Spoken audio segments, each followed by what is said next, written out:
Welcome to Lindamood-Bell's Leaders in Literacy webinar. My name is Dave Kiyvyra, and I'm the director of Lindamood-Bell for Schools. And I'm going to be talking today a little bit about reading difficulties as a whole and what it is that's happening with reading difficulties, a little bit about dyslexia as well, but how reading difficulties, dyslexia, coming out of the pandemic are all impacting how it is that districts are having to struggle with students, especially around an increasing number of students who are being placed into special education. And joining me today to help with that discussion is Dr. Andrea Stolar, who's the Director of Special Education from Chicopee Public Schools. Andrea, you'd like to take a minute and introduce yourself? Sure. Thank you so much for having me today. I'm very happy to be here. My name is Dr. Andrea Stolar. I've been in special education for 32 years, and I've been a special education director in an urban district, which is Chicopee Public Schools, for the last 10 years. We are very excited to tell you today all about what we're doing with Lindamood-Bell and our expansion this year. So I look forward to sharing some of the great work we're doing here in Chicopee. Thank you for having me. Great. I'm so glad you could join us, Andrea. We've always had students who've been being referred to special education primarily because they have a difficulty with reading, and they may get a label like SLD. And often we know that those students don't necessarily need to be in special education, that if we could get them the right reading instruction, they wouldn't necessarily end up being referred. Special education isn't always where they should end up going. And that has really increased as a result of the learning that a lot of students missed during the pandemic. And so, Andrea, I know that that's something that's really hit you guys hard and is maybe like a little bit of a preview of what we're going to talk about later. I know you've gotten a ton of referrals this year.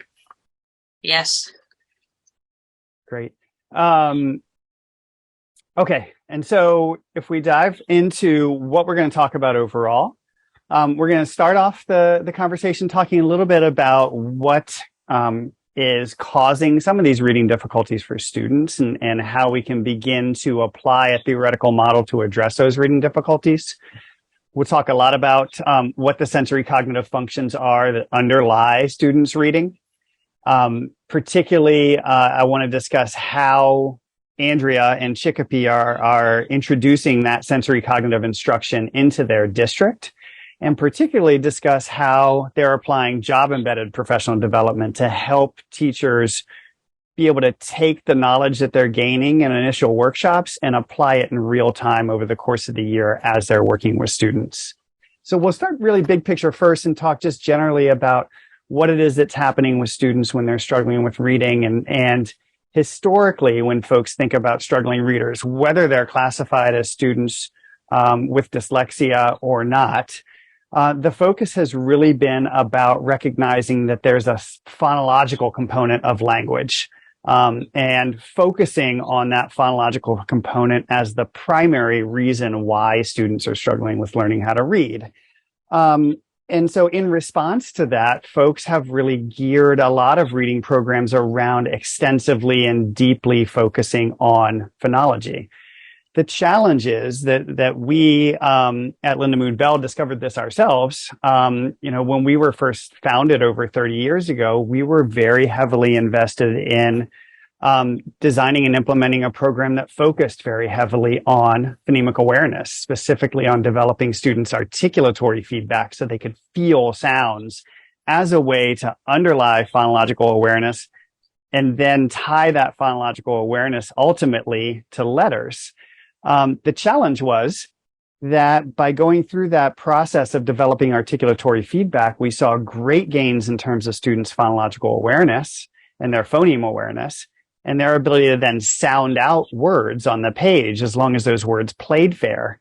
The issue was that they couldn't hold on to sight words, and they could sound out a word in one paragraph, but wouldn't necessarily recognize that same word when they came across it in the next paragraph.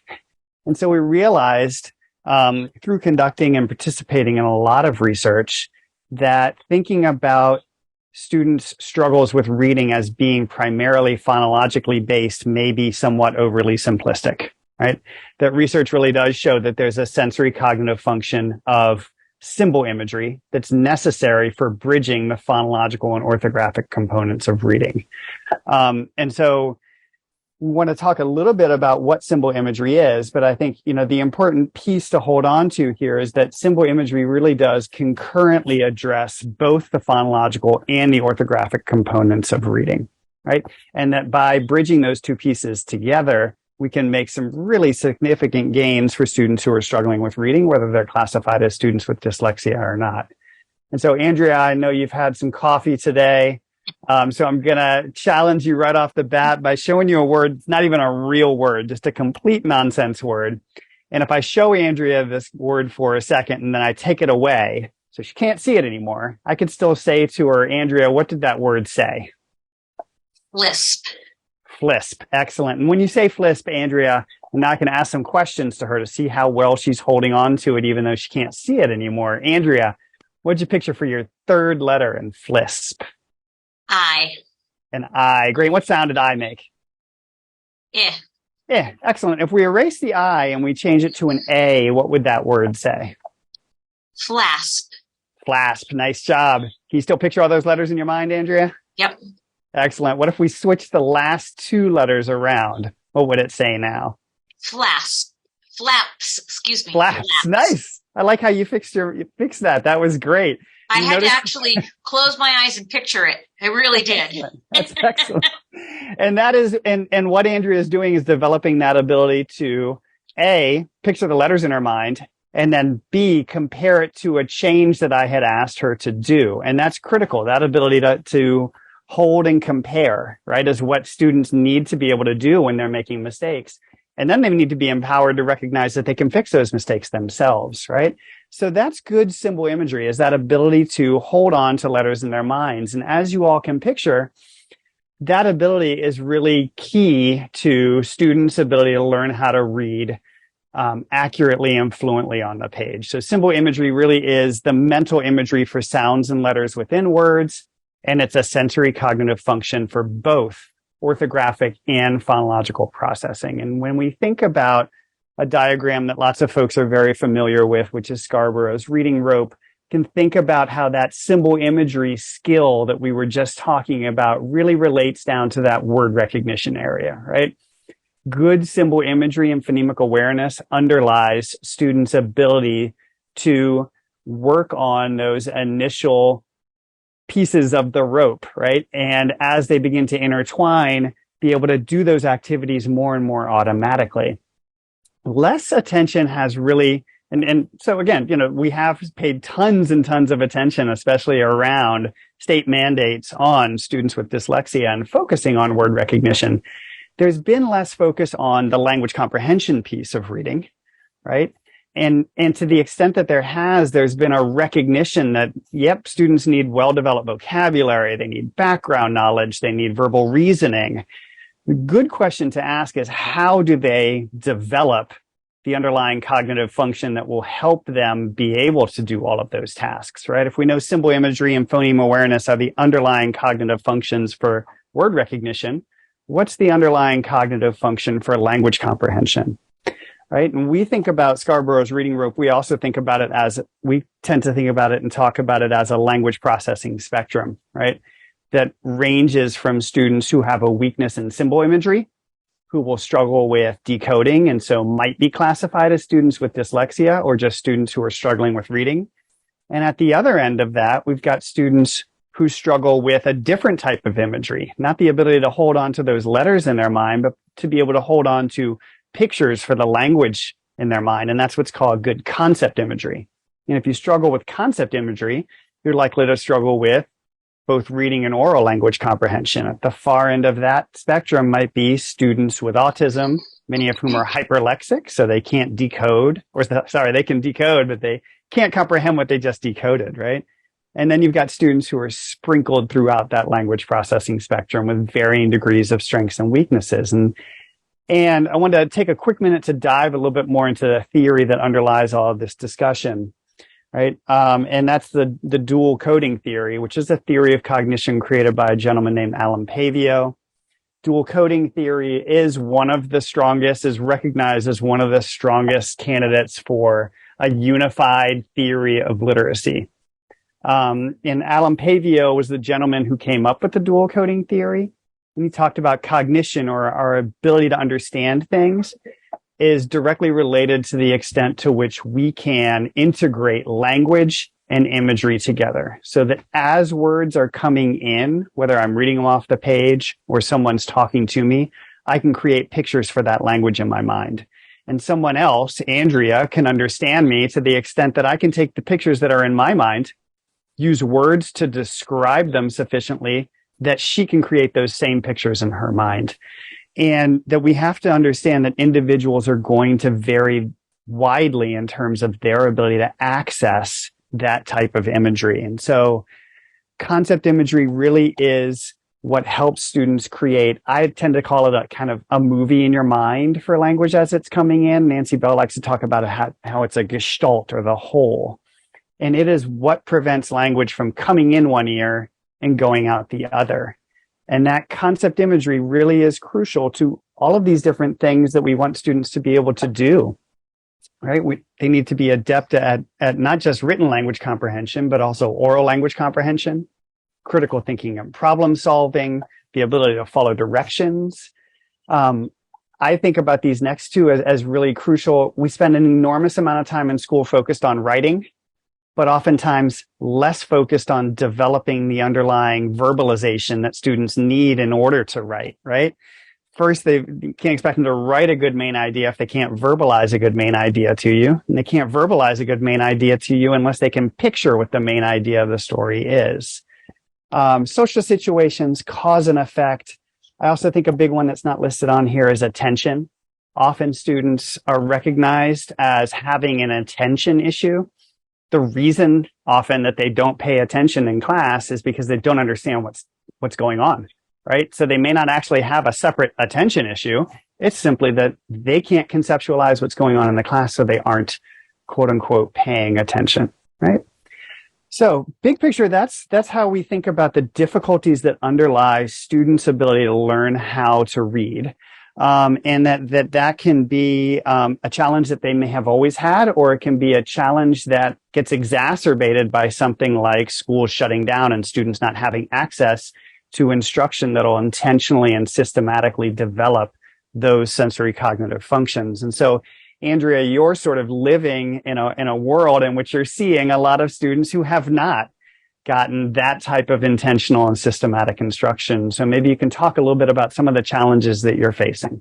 Sure, I would love to. So I'm going to start with what brought me here initially to expand what I was doing for Lindamood-Bell reading program in my district. We always had Lindamood-Bell in my language learning disabilities program, and it was always something for the past, I think, 10 years, something we've been doing. So, and we saw great results with it. Then here comes the pandemic, and now we have students who we know are behind, right? And trying to decide, are these students with disabilities, or are these students who truly just need, some explicit direct instruction to catch up? Are they on that? Are they, like a house built on a faulty foundation? Do we need to plug some holes? So we have a lot of questions going on. And I really wanted to implement some class-wide tier 2 interventions. That was one of my thought processes, was to take students who are in inclusion, gen ed and special ed, and say, okay, here's some kids that are really struggling. What can we give them so that we can bring them up and get them to where they need to be? But I didn't want to compromise, because I feel like students should never have to choose between remediation and access to a rich, diverse, grade level appropriate curriculum. So we do this with what we call the multi-tiered system of support. So we have whole group instruction, and then we have small groups within the classroom. So one of those groups, when they're rotating amongst the classroom, is their Lindamood-Bell reading group. We really had to do some rethinking about like our assessments, our core instruction, our explicit direct instruction, and not over identifying students, So I think those are really big things that big picture things that were hitting us. And also, Massachusetts is one of the states that now has dyslexia guidelines. So those dyslexia guidelines help us in terms of setting some screening guidelines, to give us a framework for interventions, providing a comprehensive research for evidence-based practices. So putting all those things together, we implemented this Tier 2 Lindamood-Bell programming, which is amazing, which I believe is crucial to what we need for these students who are really struggling to be good readers, to understand what they're reading, to be successful. Yeah. So my district, to look at some of the things that we're doing, we have 26.5% students that are labeled as specific learning disability under our eligibility label. Our special ed initial referral rates has tripled. We have processed 182 referrals this year, and I have 65 more referrals waiting. So we have an astounding number of new initial referrals for people who are saying, these kids are struggling, help, what do we do? We have a significant increase in ELF students moving in, and I believe all teachers need to be able to teach reading, and we need to help them with that tool bag. We need to give them those strategies. We use a multi-tiered system of support, and I was part of a literacy committee, and one of the things we looked at as part of our Massachusetts Department of Education was talking about what are teachers being taught when they're in college, so that they come prepared, so that they're able to have those tricks and those tool bags and strategies as well. And something I did for my district is I developed a PowerPoint that I share with all my staff. And it talks about things like what should you expect at grade K? What should you expect to look at for kids who are at grade 1? What are terms that we learned when we were in college that we probably forgot, like open syllables and things like that. And then I also developed a checklist for IST teams, which are like teams that are talking about kids who are struggling. And it's a nice checklist that they can look at and look at what are students struggling with. So they can check off, yes, they're struggling with this. Yes, they're struggling with this. And we can really put a comprehensive plan together for students. If you want to turn to the next slide, I can talk to you about our approach currently and what we're doing. So, of course, I have the picture of my leaky bucket because here we are trying to plug all of our holes. We have trained several teachers in addition to the teachers who were already trained in my district. We did this over the summer. I now have 12 new additional Tier 2 groups running in elementary classrooms. That is amazing. We're so happy. We're looking at things like our NWEA data and our DIBELS data and seeing great results. The other thing I did was I have 2 classrooms that are doing talkies. Talkies is the Lindamood-Bell program for students with autism. And it is new for this person that's doing the talkies instruction. But she and I have spoken several times, and she's really happy to be doing it, and she really likes the program, and she is getting coaching from Lindamood-Bell. So everyone across the district who's using Lindamood-Bell is getting the Lindamood-Bell coaching. This particular person is doing it 2 days a week because this is new to her and we really want to support her. The extra layer that I implemented, because I think it's really important, is I also have a special ed reading coach, and that reading coach is there in the classroom that travels throughout the district and supports these groups. So we have the Lindamood-Bell coaching going on. We have the reading coach to support staff, because my belief is that we give so much PD to people and then they go to implement it. And if people aren't feeling like, am I doing this right? Or something fails, they don't have something to turn to, they're not going to do it, or it's not going to be successful. So giving teachers the support they need will help them to continue using the program, which is in the best interest of our students. This needs to be done, any reading program, instruction needs to be done with fidelity on a daily basis. So those are some important elements in my mind in terms of programming. And I'm really happy to say that I feel like, or I believe, how's that? I believe that this has made a huge difference in students and teachers' self-confidence, success, ability to be empowered because the children feel like, hey, I've got strategies and tools. I know how to do this now. I can break down these words. I'm not afraid. And the teachers are empowered because, hey, I know how to do this. I can teach someone to read. I have what I need. I have the tricks in the tool bags. And then if I need help, I have some helplines. I have the coaching. I have the person directly working with me, and I have a special ed coordinator that coordinates the whole program and myself. So I feel like we have made a lot of layers of support because people need mentoring, and the better we are, the better we instruct, the better it is for the kids. You made so many great points in there, Andrea. Thank you. One of the things that I think is so powerful about what you were saying is that when one of the struggles districts are really having is all the turnover, right? So many people are leaving the special education field. And I think what's under-recognized sometimes is they're leaving because they don't feel like they can have an impact with their students. They don't necessarily feel like they're making a difference, or if they do, they don't feel like they have the support to really continue to grow in response to where their student struggles are. And I think that's so powerful that when you put those pieces in place and you really do help people feel like they're making an impact for students and that they have the support that they need to grow, that you're more likely to keep those people continuing to work in Chicopee, right? And that hopefully you'll have less sort of staff turnover over time because teachers are feeling like they're making an impact. Yep. And that they're valued and that they see that value in the support that you're putting into their growth.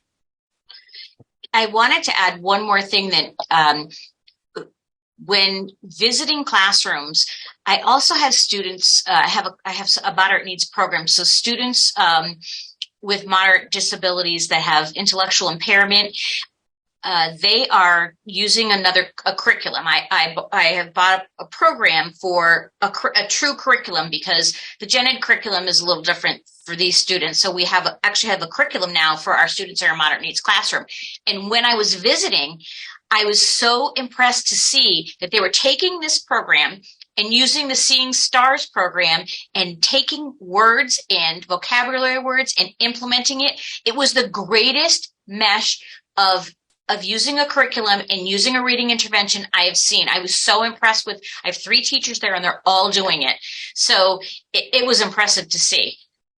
That's fantastic, Andrea. And I really appreciate you sharing all of those details about Chicopee. And I think, one of the other things that I noticed that you talked about in here was that you train teachers as well as paraprofessionals so that they could also be out there implementing the program as well. And we have seen really phenomenal success with paraprofessionals using the programs also.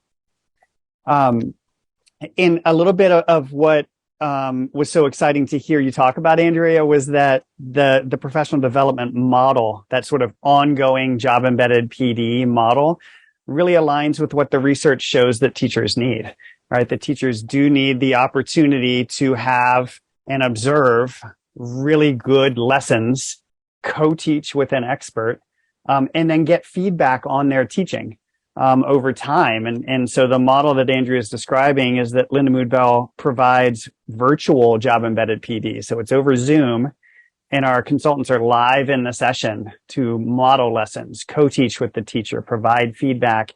And they do that, generally speaking, for a session a week over the course of an entire school year. So the teacher gets the full scope and sequence of the program and gets support through that entire time.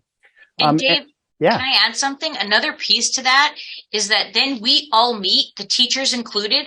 And I actually attended one of those meetings yesterday, and they talk about, here's some strategies, here's some other things to try, here's some things you could do, here's some wording. Does anybody have any ideas of how they do this? It was great because all my teachers then get together and talk almost like a PLC with the Lindamood-Bell person. It was awesome. That's dynamite. And so Andrea's doing a great job of implementing this in Chicopee. Other districts across the country have also been following the same sort of model, one of which is a very large district in Atlanta, Georgia, Fulton County Schools, they've trained all of their special education teachers from K through 12 across the entire district over the last, I think we've been partnering together for 4 years now. And their tier 3 groups are getting instruction for 30 to 45 minutes a day.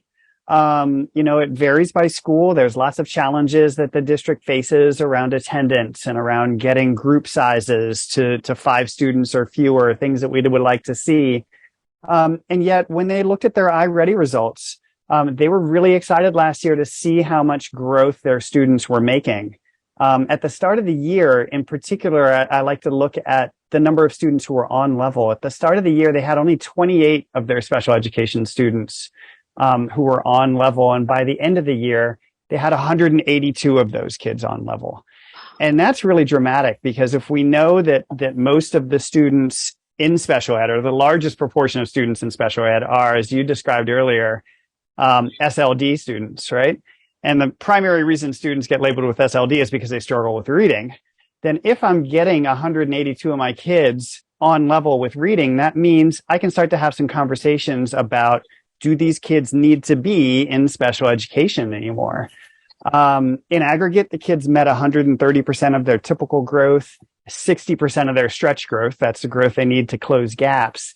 22% of their kids met 100% of their stretch growth, which is really fantastic to see. And again, I think that conversation that they get to have is one that we had with another district that we partnered with, and they looked at their special education exits. And we began partnering with them in 2017. And previously, they looked at the previous 4 years before we started partnering with them, and they'd exited about 86 students from special education.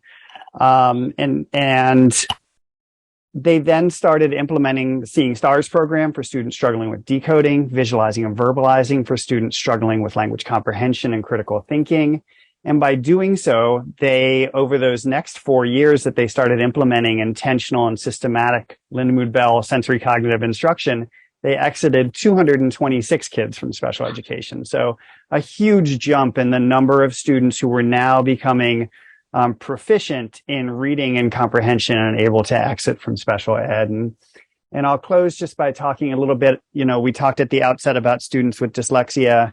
That same district that I was just discussing, we were able to take a look at their students who were classified as being students with characteristics of dyslexia. We gave them nationally normed assessments at the start of the year that measured all of these different components of reading. And then we reassessed them at the end of the year after they'd gotten about 57 hours of small group instruction. And we would have loved to have seen, more like 80 to 120 hours, but this is where we were able to get to last school year coming out of the pandemic. But you can see that they made statistically significant gains in all of the component parts of reading, including phonemic awareness and word recognition, and that those gains bumped their comprehension, which was one of their highest scores on the pretest, from below the normal range right into the normal range, which was very exciting to see, because as we could improve the students' reading accuracy, that naturally led to an increase in their reading comprehension, right? And that those changes were actually very large standard score changes for all of those areas. So those are the things that I wanted to make sure we kind of talked about today. And Andrea, I really appreciate you talking about Chicopee. And I don't know if you had any closing thoughts you wanted to kind of share. I'm very happy to have an opportunity to tell everyone about what we've just begun this year. And I'm hoping to present some results with, pre and post results like I've seen. And we are an urban district. We do struggle with such things as attendance and, having, we squeezing out, 30 minutes a day to try to get an intervention in. So I totally, when I see those results, it only gets me more excited to say, here we go. Let's go. We can do this. So thank you. Thank you, Andrea. I really appreciate you coming on. And that's the end of our webinar for today. I hope you all have enjoyed this. There's a whole series of Leaders in Literacy webinars available on our website, which is lindamood-bell.com. Sneaky trick, you can also just type in lblp.com, and it's much easier. And if you click on For Schools, there's a whole list of webinars that you can get to, in which we're talking about how to implement these programs and talking with other folks out in the field, such as Andrea and other school districts, discussing how it is that they've implemented Lindamood-Bell and some of the challenges that they've faced and overcome. So thank you all so much for joining us today. We look forward to seeing you at another webinar in the future.